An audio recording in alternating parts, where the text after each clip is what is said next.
আসসালামু আলাইকুম। ১৬ বছর পর প্রাথমিকে ফিরল বৃত্তি পরীক্ষা। পরীক্ষা অনুষ্ঠিত হবে হচ্ছে ২১ ডিসেম্বর ২০০৯ খ্রিস্টাব্দে। প্রাথমিক শিক্ষা সমাপনী পরীক্ষা পিএসসি চালু হলে বন্ধ হয়ে যায় বৃত্তি পরীক্ষা। ১৬ বছর পর প্রাথমিকের পঞ্চম শ্রেণীতে আবারও ফিরছে বৃত্তি পরীক্ষা। সবকিছু ঠিক থাকলে আগামী ২১ থেকে ২৪ ডিসেম্বরে পঞ্চম শ্রেণীর শিক্ষার্থীরা এ পরীক্ষায় বসতে পারবেন। প্রাথমিক শিক্ষা অধিদপ্তর থেকে এ সংক্রান্ত চিঠি উপজেলা প্রাথমিক শিক্ষা কর্মকর্তাদের পাঠানো হয়েছে। একটি উপজেলায় প্রাথমিক শিক্ষা কর্মকর্তা দৈনিক শিক্ষা .com-কে এ তথ্য নিশ্চিত করেছেন।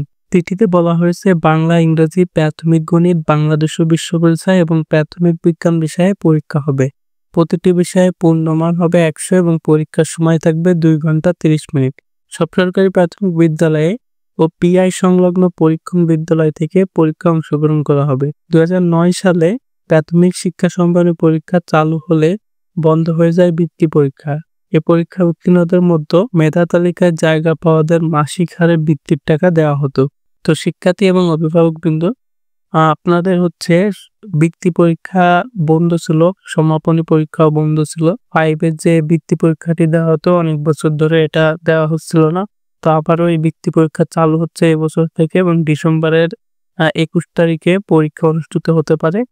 তো যারা প্রাথমিকের স্টুডেন্ট আছো, তাদের এখন প্রস্তুতি নেওয়া উচিত যাতে তারা সামনের বৃত্তি পরীক্ষা ভালো করতে পারে। তো এরকম শিক্ষা সংক্রান্ত সকল আপডেট সবার আগে পেতে আমাদের চ্যানেলটি সাবস্ক্রাইব করে রাখুন। আর ভিডিও ভালো লাগলে অবশ্যই ভিডিওতে একটা লাইক দিন।